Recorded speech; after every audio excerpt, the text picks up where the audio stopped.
Dungeons throughout the Zelda series have always been the most impactful aspect of Link's many adventures, from the legendary but somewhat stressful water temple in Ocarina of Time, to the harsh environment of the desert and Poe-infested Arbiter's Grounds.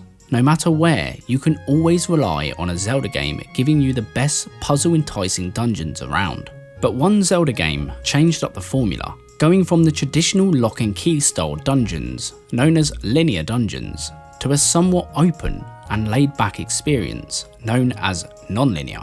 That game was Breath of the Wild. There is no doubt that Breath of the Wild mixed up the whole Zelda formula by giving us a brand new, fresh Zelda experience. They added great things such as cooking and climbing any surface. They also switched up the combat and weapon system, and although they made some great changes, many of us were left feeling like something was missing.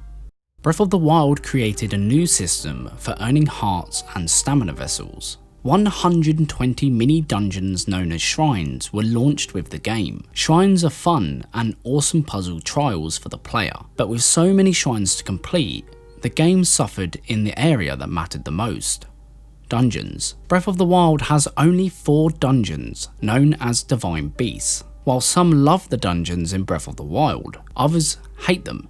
But why? The number of dungeons isn't the issue. Majora's Mask had 4 dungeons, and they were some of the strongest in the series. So the topic for today's video is what went wrong with Divine Beasts.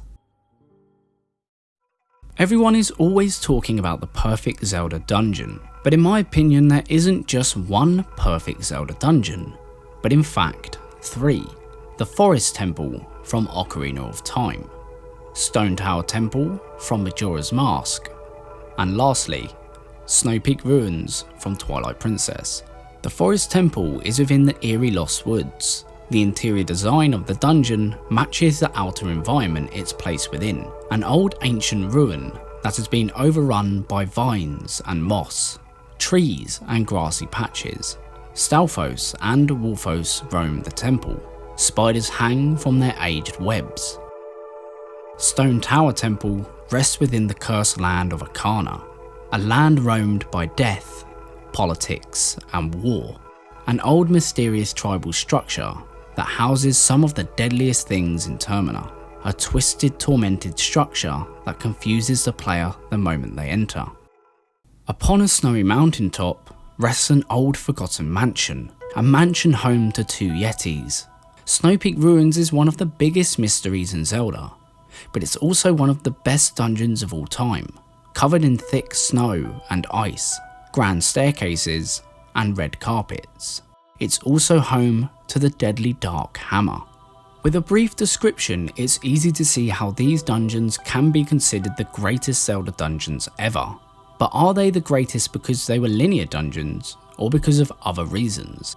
I believe that the linear dungeon style is not the reason these dungeons were great. So then why were Divine Beasts so out of place? Since Vah Ruta was my first Divine Beast, I will be using it as one of my main examples. Vah Ruta is situated in Zora's Domain, a place heavily surrounded by water. I mean, they are a fish race, it makes sense, right? Upon our first encounter with Vah Ruta, it would seem as if it's going to be a water-based dungeon. Previous games that have focused on the Zora race usually have water-themed dungeons.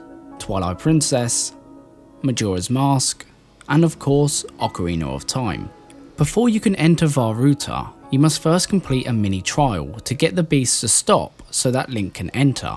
I personally enjoyed these little tasks, although I found them to be very easy. It's clear to me that Ganon had no problem taking control of the Divine Beast, and I'm confused how he failed the first time. So after we stop the Divine Beast, we have to enter and slay Blight Ganon, as these parasites are corrupting the Divine Beast. The first thing you will notice about Vah Ruta is the strange ridges, markings, and beige and dark colours, a trait that persists with every Divine Beast. The one major thing I always look forward to in previous Zelda games was the theme of the dungeons: fire dungeons, desert dungeons, and even shadow dungeons. All were unique and interestingly designed. Not only did this help add excitement, but it was also a great change for the eyes after spending an hour in the previous environment. Divine Beasts failed to change up the theme. All 4 of them look the exact same despite being in different regions of Hyrule. I know that the Sheikah created them with the same design, but Ganon sent 4 different elemental blights, so they could have changed the interior to match their elemental theme.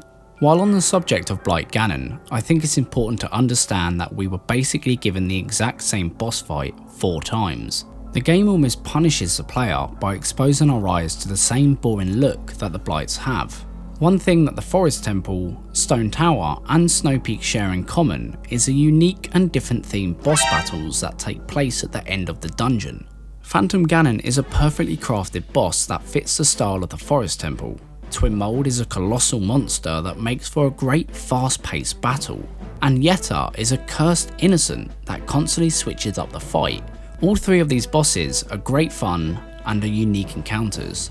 Only 1 out of the 4 blights ever gave me a challenge, that being Thunderblight Ganon. But even though the movesets of the blights are different, they still share similar appearances to each other.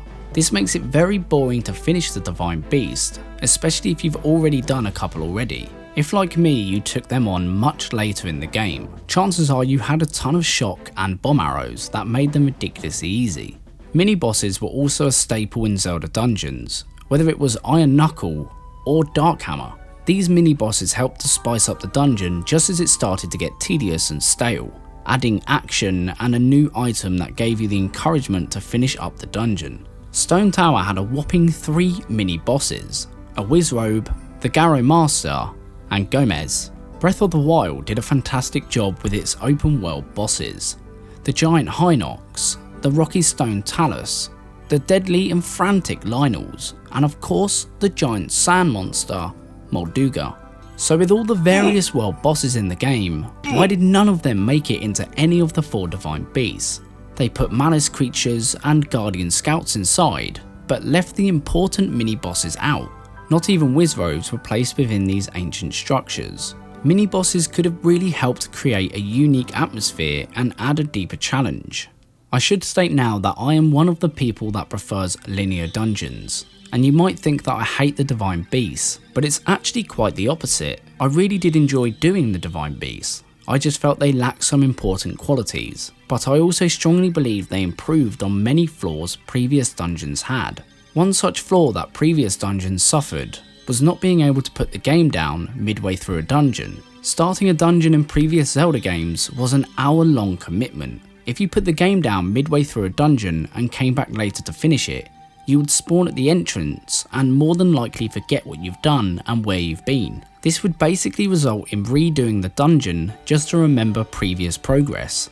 Divine Beasts don't suffer this burden, because Divine Beasts are completely open, which makes navigation incredibly easy. The map shows exactly where the remaining terminals are, so you can just head straight to the ones you need to complete and focus on that terminal puzzle. You can also leave and return at any time without the fear of forgetting what progress you've already made. This is very convenient when you want to take a break from dungeons and complete something else. The core mechanics of Divine Beasts are also very good, using the machines themselves to solve puzzles and progress through the terminals. Moving and turning parts are a great way of interacting with the dungeon itself. For the most part, Divine Beasts were great. I just feel they were far too short and lacked some of the most important features. If I had to pick one or the other style of dungeon, I'd have to go with the linear style, but I honestly do enjoy both of them. But I would like to know what style you would pick and why, so let me know in the comments below. Thank you for watching the video.